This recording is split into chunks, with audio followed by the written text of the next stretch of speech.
तो हेलो, एक बार फिर स्वागत है आपका यूनिक आईएएस एकेडमी बाय गुलफाम अली राजी में।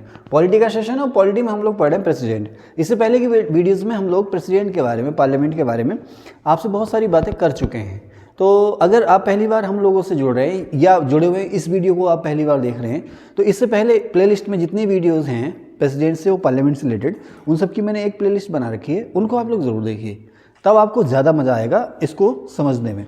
खैर, हम लोग आ गए हैं यहाँ पर आर्टिकल 60 पर, राष्ट्रपति की शपथ। आपको पता ही है कि भारत के राष्ट्रपति को शपथ कौन दिलाते हैं, ओथ कौन दिलाते हैं? सुप्रीम कोर्ट के चीफ जस्टिस। ये सभी को पता है। जब हम तैयारी करना शुरू कर देते हैं ना, कुछ क्वेश्चन तो कॉमन होते हैं, जैसे देश में राष्ट्रपति शासन आर्टिकल 356 है ना। अब जब राष्ट्रपति शासन की बात आती है तो फिर हम शुरू में तो ये सोचते हैं कि अब राष्ट्रपति सीधे आदेश देते होंगे और वहीं से शासन चल रहा होगा। फिर धीरे धीरे पता चलता है नहीं साहब, गवर्नर करते हैं, है ना, राष्ट्रपति की ओर से गवर्नर राज करते हैं। फिर थोड़ा सा और समय गुजरता है ना। फिर कई एग्जाम में मुंह के बल की खाते हैं ना, हम क्या कहते हैं, मुंह के बल गिरते हैं धड़ाम से। बड़ी ज़्यादा तैयारी हमारी, ये अब वो मम्मियाँ टीका लगा के दही खिला के भेज रही हैं, है ना। और पेपर जब आया, बेटा कैसा, ठीक हो गया मम्मी, पेपर टफ था। तो टफ नहीं था एक्चुअली, हमारे कॉन्सेप्ट जो थे वो क्लियर नहीं थे। बाद में पता चलता है भाई राष्ट्रपति शासन का मतलब ये नहीं कि राज्यपाल ही अब सर्वे सर्वा हो जाएगा, वो तो हमने एक रिवाज बना लिया।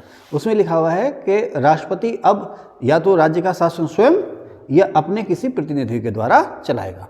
तो होता यही है कि राज्यपाल को ही वहाँ पर जिम्मेदारी सौंप दी जाती है। खैर, अब समझ रहे मेरी बात। तो आपको ये तो पता है कि शपथ कौन दिलाते हैं? सुप्रीम कोर्ट के चीफ जस्टिस। ये भी पता चल जाएगा कि अगर वो नहीं है तो सुप्रीम कोर्ट के जो भी सीनियर जस्टिस होंगे वो अब राष्ट्रपति को शपथ दिलाएंगे। ओके, अब उस शपथ में होता क्या है, जैसे जो यहीं पर एक बात मुझे ध्यान आ गई कि कुछ लोग, हमारे यहाँ ज़्यादातर लोग, संसार में ज़्यादातर लोग जो हैं वो आस्तिक हैं, यानी कि उनकी किसी ना किसी ईश्वर में आस्था है। कुछ लोग तो बेचारे इतने अच्छे होते हैं, वो कहते हैं कि यार जो धर्म है वो मेरा निजी मामला है। मान लीजिए जैसे मैं मुस्लिम हूँ, ठीक है ना, मेरा नाम क्या है, गुलफाम अली है, मैं मुस्लिम हूँ, तो मैं अपने धर्म को अपने स्वयं तक सीमित रखूँगा। जब भी मैं बाहर निकलूँगा तो मैं मुस्लिम के रूप में नहीं निकलूँगा, एक आम शहरी, आम नागरिक के रूप में निकलूँगा। मेरी ड्यूटी है, मुझे सभी धर्मों का सम्मान करना चाहिए, है ना। अब सभी धर्मों का सम्मान करने का मतलब ये थोड़ी है कि मैं मंदिर, चर्च, गुरुद्वारे में जाकर के पूजा करने लगूँ ना। वो तो मेरे श्रद्धा, मेरी निजी अकीदत है, मैं नहीं जा रहा, है ना। और अगर मैं किसी मस्जिद में, चर्च में, गुरुद्वारे में चला गया, गुरुद्वारे में चला गया, इसका मतलब थोड़ी मैं सिख हो गया, या चर्च में चला गया ईसाई हो गया ना। कहीं भी जा सकते हैं, जा सकते हैं, बैठो देखो, दूसरे धर्मों को जानो हो क्या रहा है ना, कहीं भी जा सकते हो। लेकिन जब मैं घर से बाहर निकलूँ तो मैं एक मुसलमान के तौर पर, या अब तुम हिंदू के तौर पर, या तुम सिख या ईसाई हो तो तुम ये सिख ईसाई के रूप में ना निकलो, एक आम व्यक्ति के रूप में निकलो। धर्म तुम्हारा निजी मामला। और अगर ऐसी सोच हमारे दिल में हो जाए ना, तो इस संसार के, देश के नहीं, इस संसार के न जाने कितने झगड़े खत्म हो जाएंगे। तो चलिए, खैर ये फिलॉसफी की क्लास नहीं है हमारी क्लास है पॉलिटी की। क्या कह रहे थे हम? हाँ, मैं ये बात यहाँ से आई कि बहुत सारे लोग जो हैं आस्तिक हैं, उनकी किसी न किसी धर्म में आस्था है, लेकिन कुछ लोग नास्तिक भी हैं। तो हमारे संविधान में शपथ की व्यवस्था ये है कि शपथ की शुरुआत ये होती है कि मैं ईश्वर की शपथ लेता हूँ, है ना। आप मुस्लिम है तो मैं अल्लाह की शपथ ले लूँ, ठीक है ना। तो अच्छा, ईश्वर शब्द जो है ना, ईश्वर जो शब्द है वो किसी धर्म से जुड़ा हुआ नहीं है ना। ईश्वर और गॉड जो है, इसका मतलब ये ऊपर जो शक्ति है, ऊपर जो शक्ति है ना। ओके, तो आप शपथ के, मैं ईश्वर की शपथ लेता हूँ। अब जो लोग नास्तिक हैं, किसी ईश्वर में भरोसा नहीं रखते, उनके लिए नीचे लिखा हुआ ऑब्लिक में, मैं सत्यनिष्ठा से प्रतिज्ञान करता हूँ। सत्यनिष्ठा से प्रतिज्ञान करता हूँ। सत्यनिष्ठा माने मेरी अंतर आत्मा से मैं ये प्रतिज्ञा लेता हूँ कि मुझे जो भी ड्यूटियाँ दी जाएंगी मैं उनका श्रद्धापूर्वक निर्वहन करूँगा। तो ये तो अलग बात हो गई। तो ज़रूरी नहीं है कि आप जो है अल्लाह, ईश्वर या गॉड या किसी की भी कसम खाएँ, दूसरा रास्ता भी आपको दे रखा है ना। अगर आप आस्तिक हैं, यानी नास्तिक हैं, अगर आपके किसी ईश्वर में श्रद्धा नहीं है, तो वो सारी बातें जो है वो अलग है ना। उससे हमारा कोई लेना देना नहीं है।